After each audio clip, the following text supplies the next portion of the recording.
2025년 5월 20일 새벽입니다. 하나님 말씀은 창세기 45장 16절에서 20절입니다. 요셉의 형들이 왔다는 소문이 바로의 궁에 들림에 바로와 그의 신하들이 기뻐하고 바로는 요셉에게 이르되 내 형들에게 명령하기를 너희는 이렇게 하여 너희 양식을 싣고 가서 가나안 땅에 이르거든 너희 아버지와 너희 가족을 이끌고 내게로 오라. 내가 너희에게 애굽의 좋은 땅을 주리니 너희가 나라의 기름진 것을 먹으리라. 이제 명령을 받았으니 이렇게 하라. 너희는 애굽 땅에서 수레를 가져다가 너희 자녀와 아내를 태우고 너희 아버지를 모셔오라. 또 너희의 기구를 아끼지 말라. 온 애굽 땅에 좋은 것이 너희 것임이니라. 하나님 말씀을 증거하겠습니다.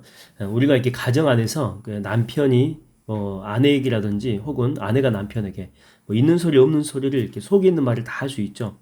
그 이유는 이 가족이니까 그렇습니다. 내 약점이 드러나도 내 모난 점이 드러나도 감싸줄 줄로 믿기 때문이죠. 그래서 이렇게 자녀들도 의식하지 않고 부모에게 허물 없이 이야기할 수 있는 것입니다. 또 교회에서 성도 간에 대화할 때도 자신의 약점과 때로는 이렇게 수치스러운 그런 점까지 이야기할 때가 있습니다. 그러니까 기도 제목으로 함께 나누는 거죠. 이렇게 할 수 있는 이유는 뭐냐면 믿기 때문에 그래요. 조롱이 아니고 감싸질 것이라고 하는 그런 신뢰와 믿음이 있기 때문이죠. 요셉은 형님들과 이렇게 대면할 때에 이집트의 모든 사람들을 전부 다 내보냅니다. 가족에는 그곳에 있지 않게 하죠. 가족 안에 일어난 일들에 대해서 다른 사람들은 알게 하고 싶지 않은 것입니다. 가족 문제니까 조용히 가족 안에서 지혜롭게 처리한 것입니다. 근데 요셉이 만약에 이렇게 하지 않고 애굽의 신하들이 다 있는 곳에서 이런 모든 사실들을 다 이렇게 발설했다면, 그래서 형제들 간의 불미스러운 일들에 대해서 이런 바로가 알았다고 합시다. 그럼 어떻게 생각했겠습니까? 완전히 콩가루 집안이구만, 그렇지 않겠습니까? 형제들 간에 서로 팔기나 하고, 물론 요셉은 아니다라고 하나님의 섭리 때문에 그랬다라고 주장할 수 있겠죠. 그러나 그 말을 이해할 수 있겠습니까? 아마 이집트 전체에 가십거리가 됐을 것입니다. 그래서 요셉은 사전에 이를 알고 가족외에는 전부 다 나갈 수 있도록 지혜롭게 처리했다라고 하는 것입니다. 여러분, 이 성숙한 남편은 아내의 단점이나 자식의 연약한 부분들을 이렇게 감싸줍니다. 아내도 마찬가지죠. 보호해주죠. 또한 성숙한 신앙인도 마찬가지입니다. 어떤 교인들의 단점이나 연약한 부분들이 있다면 그걸 보호하고 감싸준다라고 하는 거죠. 그런 사람들이 많이 있을 때 가정은 작은 천국이 됩니다. 그리고 교회는 칼빈이 말한 것처럼 엄마의 품이 될 수 있다라고 하는 거죠. 저는 우리 교회에 성숙한 그리스도인이 많아지게 되기를 주의 이름으로 축원드립니다. 바로는 그 형제들이 왔다는 소식을 이제 듣게 됩니다. 그래서 때는 이때다 싶어가지고 정말 파격적인 그런 대우를 해주죠. 가족들을 전부 다 이렇게 데리고 오라고 하고 또 이렇게 모셔올 때 좋은 최고급 수레 있죠. 이것도 다 내줍니다. 그리고 이집트에서 제일 좋은 땅, 비옥한 땅 중에 하나인 고센 땅을 내주게 됩니다. 그 이유는 요셉이 범국가적인 위기를 잘 극복하게 해줬고 또 이걸 또 기회로 활용해가지고 바로를 전 세계에서 최고의 갑부로 만들어준 것입니다. 그러니까 바로는 평소에 어떻게 하면 은혜를 갚을까 하다가 이제 기회가 온 거죠. 그래서 가족 전체를 데리고 오라고 하고 최고의 대우를 받게 해줍니다. 여러분, 요셉 한 사람 때문에 야곱의 가족은 전체가 은혜와 축복을 받게 됩니다. 그래서 어떤 분은 요셉을 향해서 뭐라고 이야기하냐면 요셉은 파이프와 같은 삶을 살았던 사람이다. 이게 파이프와 같은 존재다. 파이프는 이렇게 물을 흘려보내는 그런 역할을 하지 않습니까? 그러니까 당시는 그 기근의 때거든요. 근데 애굽에는 식량이 풍족했죠. 바로 그 식량을 풍족한 애굽에서 식량이 없는 자기 가족한테로 연결한 것입니다. 물로 치면 저수지에서 메마른 농지로 이렇게 물을 연결했다라고 볼 수 있죠. 그래서 이것을 한마디로 뭐라고 하냐면 축복의 통로가 되었다, 이렇게 말할 수 있죠. 어제는 제가 이제 오래간만에 서점에 가서 책을 한 권 샀습니다. 그 제목은 완전한 몰입이라고 하는 그런 책인데, 이 저자는 어릴 때 그 ADHD, 주의력 결핍 과잉 행동 장애죠. 학교에서도 이 부적응자로 선생님들한테 찍힌 것입니다. 그러니까 정상적인 사회생활을 할 수 없다라고 그렇게 낙인을 찍어버린 거예요. 근데 그는 현재 매사추세츠 공과대학의 교수고 또 하버드 의대 교수입니다. 또 회사까지 이렇게 만들어가지고 공동 대표로 혁신가의 삶을 살고 있다고 하는 거죠. 근데 이렇게 이 저자 이름이 카프거든요. 이 카프에 대해서 학교에서 주변에서 사회에서 이렇게 부적응자로 낙인 찍었을 때 얼마든지 이렇게 실패자의 모습으로 이 카프가 이렇게 이런 인생 살 수 있었는데, 그가 이 자신 속에 있던 천재성이 발휘될 수 있었던 이유가 뭐냐면 바로 어머니 때문에 그래요. 어머니. 힘들어할 때도 뭐라고 이야기하냐면 네 선생님들이 멍청한 거야 그래요. 네 선생님들이 멍청한 거예요. 그리고 학습 속도가 느렸지만 포기하지 않고 끝까지 옆에서 엄마가 도와준 것입니다. 그러니까 엄마가 이 축복의 통로가 돼가지고 자기 자녀에게 계속해서 막 공급을 해준 거예요. 그러니까 선한 영향력을 계속해서 끼친 거죠. 그러다 보니까 자녀 속에 그 메마름이 사라지게 되고 그 마음, 토양이죠, 토양. 이 토양이 점점 좋아지기 시작하고 마침내 자녀 안에서 이 기적의 열매들이 맺기 시작한 것입니다. 여러분 예수계를 이렇게 보게 되면 성전이 문지방에서부터 다시 말하면 지성소에서부터 생명수가 막 넘쳐 흐릅니다.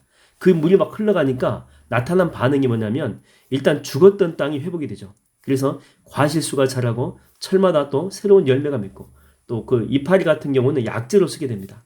그리고 그 생명수가 흐르는 곳마다 물고기가 다시 많아지게 됩니다.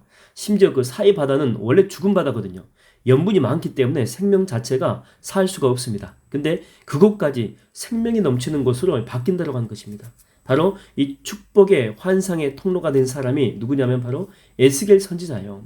지금 이스라엘은 포로로 끌려가가지고 비참하고 메마른 상태입니다. 에스겔 골짜기에 마른 뼈와 같은 상황이에요.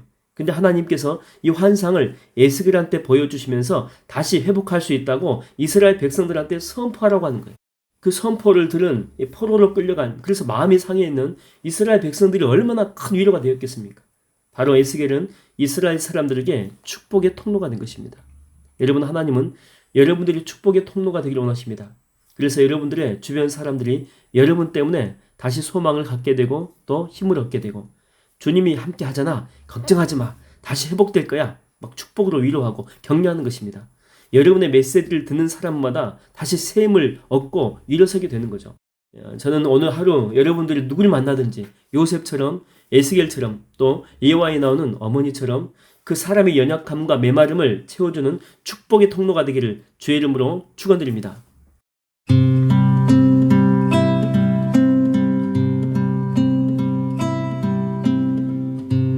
당신은 하나님의 언약 안에 있는 축복의 통로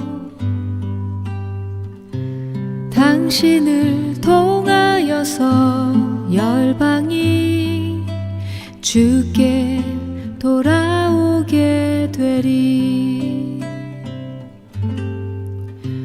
당신은 하나님의 언약 안에 있는 축복의 통로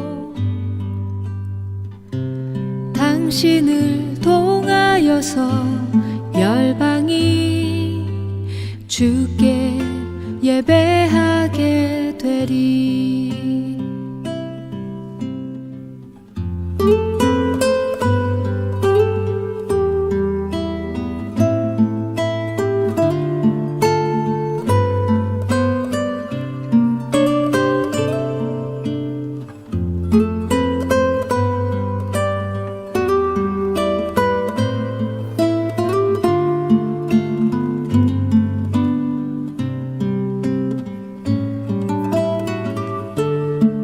당신은 하나님의